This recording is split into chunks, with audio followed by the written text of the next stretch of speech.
Última media hora de la mañana de La Diaria en su primer programa desde el Café La Diaria en Bacacay y Buenos Aires.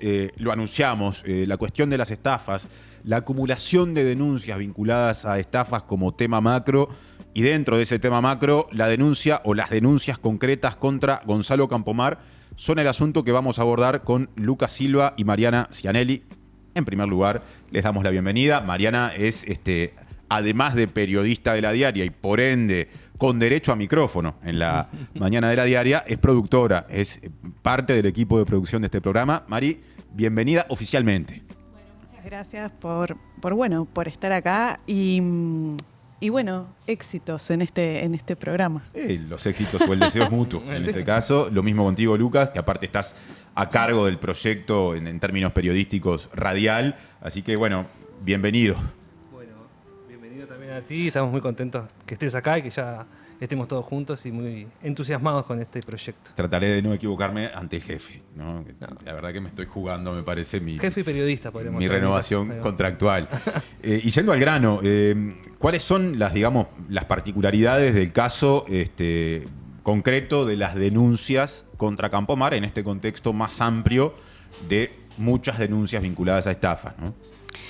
Bueno, nosotros en el momento que sacamos la nota, que fue el 11 de abril de este año, hasta ese momento habían 4 denuncias contra Gonzalo Campomar, ex rugbyer de Los Teros, y contra su socio, Miguel Casal o Martín Cajal, que ya lo vamos a explicar, se presentaba como de manera distinta ante los denunciantes y bueno, esas denuncias sumaban un monto de $1.200.000, digamos, en lo que denunciaban, que eran denuncias por estafa.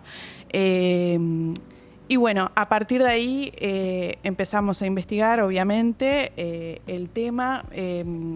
Y empezamos a ver que en estas denuncias hay como un modus operandi que se repite, ¿no? Sí, es un contexto, o sea, esta investigación que hicimos con Mariana, se da un contexto que ya se venían, se empezó a sonar la palabra Ponzi, ahí, ¿no? Se empezó a hablar de los esquemas Ponzi en torno a ciertas calecitas financieras. En este caso, la particularidad es que ya no tenía que ver tanto con vacas o otro tipo de modalidades, sino con criptomonedas. Y bueno, y una cosa que cuando recién empieza a sonar esta noticia en ámbitos judiciales se manejaba otra cifra. Recién Mariana decía, las denuncias que nosotros analizamos y a las que tuvimos acceso son por $1.200.000 que involucran a 4 personas, pero se sabe que la estafa es por un monto mucho mayor, o la presunta estafa. Se habló incluso de $65 millones al momento que se da esta información. Sí, bueno, la información trasciende en noviembre del año pasado. Eduardo Preve da esa cifra.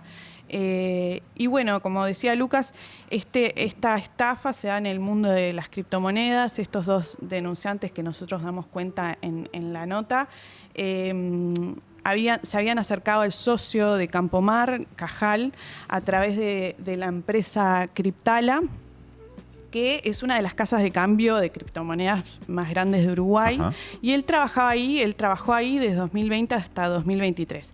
Hasta ahí los denunciantes trabajaron bien con él. El negocio que tenían era que Cajal recibía las criptomonedas y les pagaba con transferencias o con dinero una comisión de entre el 1 y 3%. El negocio funciona, digamos, mientras ellos operan, hasta que en un momento él les propone un esquema distinto de negocios. Esto ya es a partir del 2024, cuando Cajal, según nos dijo la empresa Criptala, ya no estaba más ahí. Ahí cambia la modalidad, él deja de hacer parte del negocio de Criptala, digamos, que de alguna manera es subir y bajar criptomonedas, digamos, y a partir de eso cobrar una comisión, y empieza a trabajar con otra modalidad. Les dice, bueno, mire, yo lo que preciso es liquidez para ciertas transacciones con gente del extranjero, y empieza a recibir montos de dinero en efectivo, en transferencias y también en criptomonedas, ¿no? Ahí empieza a utilizarse otra modalidad, que es donde ya entra un tema al borde de la ilegalidad, digamos, que es un sistema que se llama de cables. Es una cosa que en una nota que sacó Guillermo Draper en Búsqueda explica bien Daniel Espinosa, dice que en realidad es un director de la Senaclaf. De la Senaclaf, sí, que dice que es ilegal claramente. Básicamente, para resumirlo de una manera que se entienda, el sistema de cables son un cambio en Montevideo, por ejemplo, y un cambio en San Pablo. Hacen transacciones, uno paga y le paga al que se presenta en el cambio, y lo que hacen al final del año contable, digamos, equiparan cuentas, ¿no? O sea, hoy está prohibido transferir dinero, yo no puedo ir a un lugar y transferir sin hacer ciertos trámites, Sí. y sin que haya una debida diligencia para que alguien reciba un dinero mío en San Pablo, pero en el sistema de cables los cambios utilizan eso, van pagando y cada uno en su lugar, y al final de año emparejan cuentas desde el punto de vista contable. Y esa fue la modalidad que empezaron a utilizar según la denuncia de estos primeros 4 denunciantes contra Gonzalo Campomar y contra Cajal Casal. Y ahí es muy interesante porque los denunciantes empiezan a atar cabos, digamos, previo a presentar la denuncia, y por ejemplo se dan cuenta que Miguel Casal, a la persona a la que ellos conocían como Miguel Casal, no era Miguel Casal, lo ven en esta información que presenta búsqueda, porque justamente se dan cuenta que esa persona hacía referencia a un cambio ubicado en 26 de marzo, sí, y Gabriel Pereira. Sí, cerca de Y este cambio se llama cambio Pampex, y el hábitat, que también estaba al lado, y pertenece al padre de Campomar, que es Jorge Campomar Barrios, que fue jerarca del Ministerio de Economía en 1992. En el gobierno de la calle Herrera. De la calle Herrera, integró la subsecretaría, fue subsecretario por un breve periodo de tiempo. Y ahí unen que se trataba de esa misma persona, que en realidad se llamaba Martín Cajal. Ahí, entonces tenemos, en principio, las denuncias que ya a las que accedimos, que son de 4 personas, por ese monto de 1.200.000. Una novedad reciente, que es algo que capaz que estamos diciendo por primera vez, es que esa causa, digamos, se está unificando. La va a tener la fiscal Porteiro, la fiscal Sandra Fleitas, que asumió hace poco por la fiscal Porteiro. Y otra novedad es que hay gente que hasta ahora venía intentando cobrar. De hecho, tuvimos una conversación con alguien que estaba reclamando $200.000 sí. también a Campomar, y que intentó hasta el último momento, no ha logrado cobrar, y está claro que Campomar no está en el país. Y además de eso hay otra persona que está pensando en activar alguna demanda civil por un reclamo bastante mayor de $9 millones, que en ese caso ahí ya empezamos como a acercarnos, porque claro, te llamaba la atención, se habló al principio de $65 millones, y lo que hay en fiscalía llegaba a 1.200.000. Ahora, si ya hablamos de alguien que está pidiendo $9 millones y que está empezando negociaciones para cobrar, el acumulado dinero, va creciendo, digamos. El acumulado ya se arrima a los 65 millones que se habló desde el principio. Este caso llega de alguna forma porque en ámbitos informales se lo relaciona al empresario Francisco de Posadas, el titular del grupo Magnolio. Bueno, no hay ninguna denuncia penal de las que analizamos donde se lo nombre. Lo que sí maneja. Ahí va, exacto. Y son los denunciados.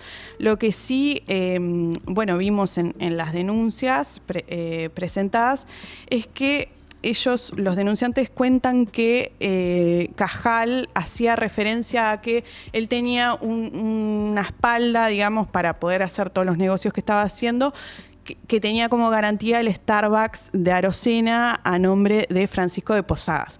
Que eso es lo que decía Cajal, no podemos decir claro. que efectivamente fuera así. Es la versión de una persona vinculada. Lo que sí sabemos efectivamente por los registros de propiedades que ese Starbucks es de Posadas, del grupo. Estamos hablando de la propiedad del local. La propiedad Sí. local que se ponía como garantía supuestamente al momento de recibir estos préstamos para obtener liquidez.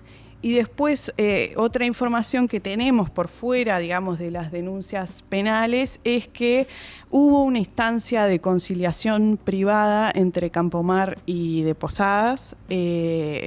Sabemos que participó un perito caligráfico presuntamente sería por una falsificación de firmas. Pero bueno, eso se arregló en el ámbito privado y no llega, digamos, a la justicia. Uno empieza a sumar, ¿no? Decime nomás. No, que muchas de estas estafas o de presuntas estafas, hay mucha negociación que se da antes de llegar a la fiscalía, antes de activar, digamos, una acción contra determinada persona. En concreto, contra de Posadas hoy no hay nada, simplemente estos vínculos y estos comentarios de que vos decís, bueno, atás este cabo, decís este es Targa de Arocena, pero no hay nada concreto a nivel de la fiscal que está con el caso, digamos. Uno empieza a sumar y bueno, por un lado se dan estas denuncias asociadas a Campomar, pero por el otro aparecen las estafas vinculadas a fondos ganaderos, ¿no? Grupo Larrarte, República Ganadera, Conexión Ganadera. Recientemente otro fondo ganadero por lo menos exhibió problemas que veremos qué acciones legales desencadenan. Y también podríamos sumar a la lista denuncias contra la corredora de bolsa Sara Goldring y contra Pérez Marexiano. ¿Hay una explicación acerca de por qué estamos en un tiempo en el cual se presentan tantas denuncias por estafas vinculadas en muchos casos a fondos de inversión? Y es la pregunta del millón, ¿no? Es lo que deberíamos tratar de dilucidar en nuestro trabajo. Bueno, de la Fiscalía ni que hablar, pero yo creo que es la pregunta que todo el mundo se hace. Primero esto, la constatación de que hay bastante dinero, de que los montos son elevados, porque si vos entras a sumar la cantidad de dinero en todos estos casos, recién estabas un rato Odone, ¿no? Decía un crecimiento del 1% del PIB como algo posible para este año o para lo que viene siendo el crecimiento uruguayo, y eso estamos hablando de 700 millones de dólares, si haces una cuenta rápida. Y acá estamos hablando de montos solamente en Conexión Ganadera, de reclamos por 400 millones. Y si sumás todas las que vos mencionaste, más las otras que puedan aparecer, hay indicios a veces también en el tema de la inversión de ladrillos, de que qué va a pasar, si también van a ser parte de este efecto dominó. Y bueno, al principio, cuando esto explota, yo recuerdo que hubo una comparación con 2002, que algunas personas dijeron, no, esto, bueno, hay que ver. Yo creo que parte de la discusión es ver hasta dónde escala esta situación, que en todo caso ya tiene un impacto social, porque hay gente que dentro de ese universo de damnificados tenemos gente que dependía muchísimo de eso, que le cambia la vida a partir de pasar a ser estafado, y gente que, bueno, que estaba también timbiando en diferentes lugares y tal vez en esos casos es menos grave, pero... O incluso también hay un aspecto que Lucas ha trabajado en sus notas y que lo hemos hablado varias veces, que esto también da la pauta, hoy decíamos, ¿no? De esos 9 millones, en un total se habla de 65 millones de dólares, pero las denuncias que hoy hay en Fiscalía son por montos muy menores.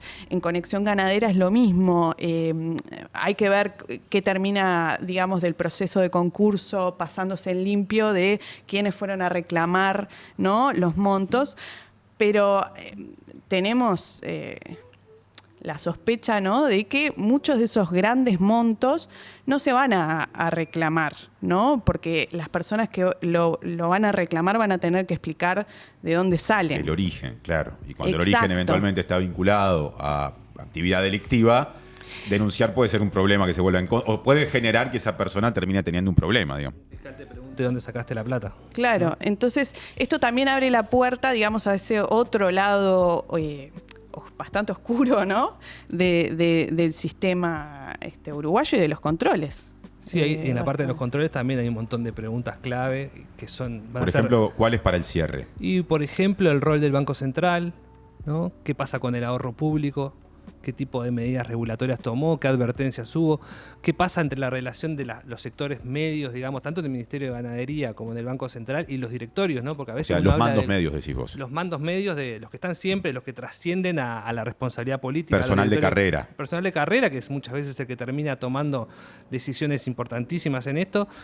¿Qué pasa con el mando político y la relación con estos cargos medios, digamos?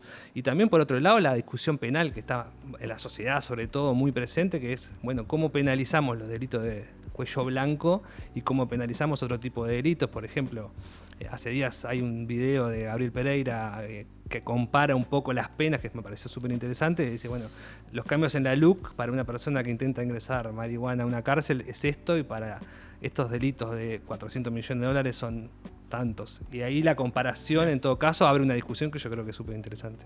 Que seguramente siga presente en este micrófono porque es un tema abierto también, como dijimos antes cuando con Natalia abordamos otro asunto, y los esperamos por acá para que lo sigan desarrollando. Gracias Mariana, gracias Lucas. Muchas Gracias a ti. vos. Pausa mediante, venimos con el penúltimo bloque que tendrá la ciencia, pero bajada a territorio, al sur del país, les diría, como tema.